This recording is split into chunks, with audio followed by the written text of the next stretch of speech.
लक्ष्मण जान की जय बोलो हनुमान की।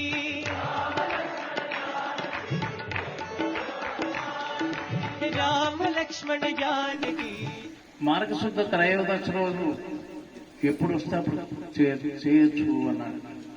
మళ్ళీ వైశాఖ మాసంలో పూర్వమాదన అనే నక్షత్రంలో దశమి అనే తిథిలో అప్పుడు చేయొచ్చు అని చెప్పాడు. చైత్ర పౌర్ణమి రోజు చేయొచ్చు. ఆదివారం మృగశిర నక్షత్రం చాలా విశేషమైనటువంటిది అన్నాడు. మృగశిర నక్షత్రం నేను అన్నాడు హనుమంతుడు.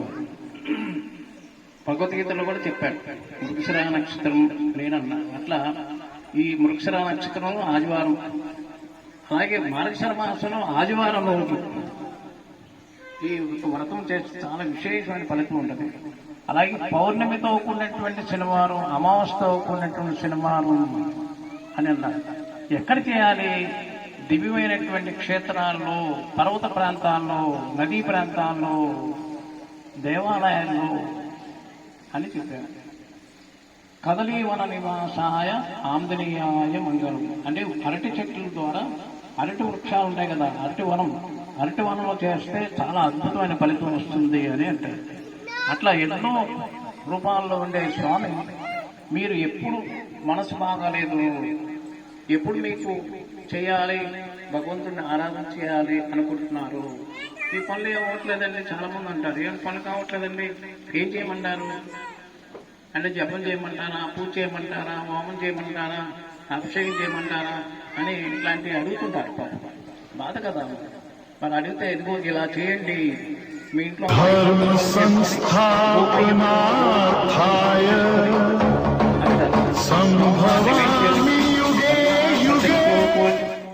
అలాగే పంచలోహంతో కూడినటువంటి ప్రతిమని అక్కడ స్థాపన చేసుకొని, ఏది వీలవుతే అది ఆ యొక్క ప్రతిమను చేసుకొని ఈ యొక్క పూజా కార్యక్రమం చేసుకొని యథాశక్తి తదాభక్తి అంటే ఎవరి శక్తి కొలితే ఆ కార్యక్రమం చేసుకోండి. మీకు కావాల్సింది మేము అది చేసాం, బంగారం పెట్టామని కాదు, శ్రద్ధతో చేయాలి, పరిపూర్ణమైనటువంటి విశ్వాసంతో చేయాలి. శరణాగతితో చేస్తేనే స్వామివారు ప్రసన్నమవుతాడు. అందువల్ల ఈ ధనుర్మాసం అంటేనే మీకు తెలుసా, మీకు ధనుర్మాసం అంటేనే శరణాగతి మాసం. శాస్త్రాంగ ధన ప్రణామం చేయాలి అంటారు కదా, ధనాలు పెడుతూ ఉంటారు చాలా మంది. అది కాదు, నువ్వు మనస వాచ కర్మల ద్వారా నువ్వు మనసు ద్వారా సరెండర్ అయిపోవాలి, శరణాగతి అవ్వాలి. అది ఈ మాసం.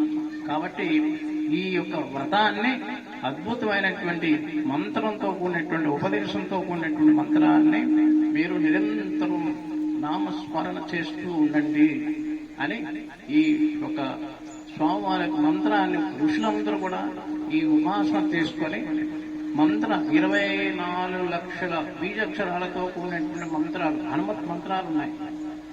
ఎన్నున్నాయి? 24,000 మూల మంత్రాలతో ఉన్నాయి మంత్రాలు. కానీ ఏ మంత్రం బీజాక్షరాలతో చేసినా రామ అనే మంత్రం దాంట్లో ఇంక్లూడ్ కాకపోతే ఆయన అస్సలు పలకడు అని మళ్ళీ ఆఖరిలో చెప్పారు. కాబట్టి మీ అందరికి కూడా ఓం శ్రీ రామదూతాయ నమః అనే మహామంత్రం ద్వారానే మీ అందరికి కూడా మంత్రశక్తి కలుగుతుంది అని చెబుతూ స్వామివారు ఇక సమాప్తం చేస్తూ ఈ యొక్క వ్రతాన్ని ఎవరైతే చేస్తున్నారో 13 గ్రంథులు కలిగినటువంటి 13 ఉండేశాం కదా, 13 సంవత్సరాలు చేయాలి ఈ వ్రతాన్ని. ఏ సంవత్సరానికి ఆ సంవత్సరం ఉద్వాసం చేస్తూ ఈ వ్రతం కొనసాగించవచ్చు. వెంటనే మీకు ఒక డౌట్ వచ్చేస్తుంది, ఏమంటే ఆ మాట ముందు చెప్పుకుంటే మేము ఆ వ్రతం దూరంగా కూర్చొని ఆయన చూసేవాళ్ళం 13 సంవత్సరాలు మామూలు ఎక్కడ అవుతుందండి అనుకుంటాం కదా. అందుకని ఏం చెప్పారంటే 13 సంవత్సరాల్లో ఏ సంవత్సరానికి ఆ సంవత్సరం ఉపవాసం చేస్తూ చేయాలి. లేదు మాకు కుదరదండి అన్నా అనుకోండి, అప్పుడు తోరణాన్ని ప్రతి సంవత్సరం ఎక్కడైతే వ్రతం జరుగుతుందో ఆ వ్రతం దగ్గరికన్నా ఆ వ్రతాన్ని మూలం వెళ్ళి సంకల్పం, ఇది మీకు 13 ముళ్ళు కలిగినటువంటి తోరణం పోయిన సంవత్సరం ఇక్కడే చేసుకున్నాం, ఇది ఇక్కడ ఉంది, రక్ష కట్టుకున్నాం మనం. మీకు మళ్ళీ ఇది మళ్ళీ డౌట్ వస్తుంది, ఏంటి ఏమండి ఈ తోరణం ఉంది మాకేం చుట్టూ వస్తే మంది తీసేయాలా లేదా ఇంకేదో వెళ్ళాలా, ఇవన్నీ ఉంటాయి చాలా మంది. అప్పుడు ఒకసారి మేము బోధన దగ్గర ఒక విగ్రహ భూమి శంకుస్థాపన జరుగుతుంది. అది దేవుడు మీ ఊరే నర్సాపూర్, ఆ ఊరే వచ్చాం. చేస్తుంటే అక్కడ మహాపండితుడు, ఆ ప్రాంతంలో మహాపండితుడు ఒక ఆయన ఉన్నాడు, నాగనాథ శాస్త్రి అని మనకు తెలుసు బాగా. ఆయన ఉన్నాడు, చాలా పెద్ద పండితుడు, గ్రంథాలు రాశాడనమాట. ఆయన ఇట్లా హోమం చేస్తున్నా కూర్చున్నాడు, మాట్లాడుతున్నాడు. ఇలా అయ్యగారు ఉంటారు కదా, బ్రాహ్మణోత్సవం ఉంటారు కదా, వాళ్ళందరూ దేనిగా కార్యక్రమం నోటెక్కున్నారు. ఇది ఎప్పుడో ఇది సుమారుగా 20 సంవత్సరాలు 10 సంవత్సరాలు పూర్వం ఉంటారు. ఆ పండితుడు చాలా ఉత్తరుడు అనమాట, మహారాష్ట్రలో చాలా ఫేమస్ నాగవర శాస్త్రి గారు. మరి ఒక పంతులు గారు ఆ గేట్ దగ్గర నుంచొని అయ్యగారు అని కవర్ చేస్తున్నారు. ఏంటి రాబాయ్ అంటే, నాకేదో చుట్టూ వచ్చిందండి, మా దూరం బంధువులు ఎవరు పోయారండి, అది పోతే పోయింది, నువ్వు రానా అన్నాడు. అదేంటంటే, నాకు ఎలా వస్తాను చుట్టూ కదా అన్నాడు. నీకు ఇవన్నీ పూర్తిగా చదువుకొని రా, నీకు లక్ష కట్టాను చూడు, లక్ష కడితే నీకేం వర్తించదు అన్నాడు. ఏంటిది మళ్ళీ చెప్తా. ఇప్పుడు అసలు ఏ కావాలి ముఖ్యమైనటువంటి లక్ష. ఒకసారి సంకల్పం చేసి లక్ష కట్టుకున్న తర్వాత అది ఏం జరిగినా మీకు సంబంధం లేదు అని ఆయన చాలా గొప్ప పండితుడు, మామూలు ఆయన కాదు, ఆయన చాలా ఏజ్డ్ కూడా. మరి ఆయన చెప్పాడు శాస్త్రి గారు, మరి ఆ లక్ష కట్టుకున్నావు కదా, నీకేం వర్తించదు నాయనా, నువ్వు మామూలు నీ కార్యక్రమం చేయి, రక్ష తీసితే అప్పుడు నీకు వర్తిస్తుంది అన్నాడు. అంటే సంకల్పం చేసిన తర్వాత మీకేం వర్తించదు కాబట్టి, ఏమండి మేము తిరిగి పెట్టాము, మీరు వ్రతం చేయొచ్చా, ఏమండి మేము ఇలాంటి తిరిగి పెట్టేటప్పుడు మీ దీక్షలో ఉన్నాం, మాల్లో ఉన్నాం, ఇది చేయొచ్చా, ఇలాంటివి అడుగుతారు చాలా మంది పాపం.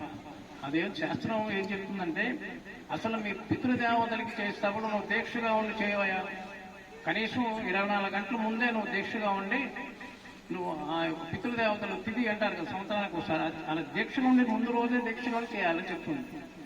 అసలు దీక్ష మానేసుకున్న తర్వాత తిథి ఎందుకు పెట్టకూడదని చెప్తుంది శాస్త్రం, అడుగుతుంది. దానికి సంబంధం లేదండి. ఇప్పుడు ఏమన్నారు, వీరు అడిగారు ఏమని ఇట్లా చేస్తామంటే, ఇంకా చాలా మంచిగా వాళ్ళు వెంటనే స్వర్గలోకం నుంచి వాళ్ళు వైకుంఠానికి వెళ్ళిపోతారు, ట్రాన్స్ఫర్ అయిపోతారు అని చెప్తుంది శాస్త్రం అని చెప్పారు. కాబట్టి ఈ ఏదైతే శాస్త్రీయ పద్ధతుల్లో అసలైన విషయాలు తెలుసుకొని మన ఆరాధన చేయడానికి ప్రయత్నం చేయాలి తప్ప, ఈ మూఢనమ్మకాలు పెట్టుకొని ఆయన అయ్యగారు చెప్పాడు, లేకపోతే ఇంకెవరు దానిపై దానే చెప్పాడు అని ఉన్నాను. ఈ మన హిందువులందరూ ఇలా ఎప్పుడు జాగ్రత్త చేస్తూనే ఉంటారు. అసలు విషయం పోతే వేరే అన్నీ వచ్చేస్తున్నాయి. అసలు భక్తి పోయి మూఢ భక్తి పట్టుకుంది మన హిందువులందరూ కూడా. చూడండి, ప్రతి ఆదివారం వాళ్ళు బైబిల్ పట్టుకొని వెళుతూనే ఉంటారు. మన వాళ్ళకి ఆదివారం కాదు, శనివారం కాదు, అసలు టైం కుదరదంటారు. ఏంటంటే టైం లేదని అంటారు. మరి ప్రతి శుక్రవారం వాళ్ళు మసీదులు వెళ్ళి ప్రార్థన చేస్తుంటారు, కూడా నమాజ్ చేస్తుంటారు. మరి ఏది మన ఒక వారం మనకి రోజు నిరంతరం చేసేటువంటి కార్యక్రమానికి భయపడతారు. ఇంత పెద్ద కార్యక్రమం, ఇంత పెద్ద వ్యవస్థ చేస్తే మా లెక్క ప్రకారం 10,000 మంది ఉంటారు.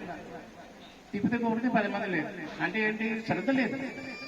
భగవంతుడి మీద శ్రద్ధ, భక్తి, పరిపూర్ణమైన విశ్వాసం లేదు.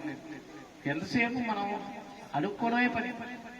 మనం దేవుణ్ణి అడుక్కున్నాం కదా, ఏదో చూసి దేవాలయం ఉంది, దేవాలయం బయట కూర్చొని వాడు అడుక్కున్నాడు, బయట కూర్చొని, నీకు రూపాయి 10 రూపాయలు వేసాం కదా అన్నాడు. అడిగితే 10 రూపాయలు అన్నాయా, 10 రూపాయలు ఎక్కడ సరిపోతాయి అన్నాడు. చాలే సరిపెట్టుకో అన్నాడంట. లోపలికి వెళ్ళి ఈయన వెళ్ళాడు కదా, లోపలికి వెళ్ళి నేను ఇక్కడ అడుక్కుంటే ఈయన వెళ్ళి పెద్ద మహానుభావుడు చెప్తున్నాడు కదా, ఆయన బయటికి లోపలికి వెళ్ళి ఈయన అక్కడికి వెళ్ళి అడుక్కుంటాడు అన్నాడు. వాడు ఏదో రూపాయి అడుక్కుంటున్నా, ఈయన వెళ్ళి రూపాయి కాదు కోట్లు కోవాలని అడుక్కుంటున్నాడు దేవుడు. అంటే ఏంటి? దానికి అర్థం ఏంటి? అసలు ఏది అడగాలి, భగవంతుని ఏది అడగాలి అది ముందు తెలుసుకోవాలి. ఏది అడగకూడదో తెలుసుకోవాలి. ఏది అడగకూడదు, నువ్వేం చేస్తావు ఏవయ్యా? धर्म संस्थापनार्थाय संभवा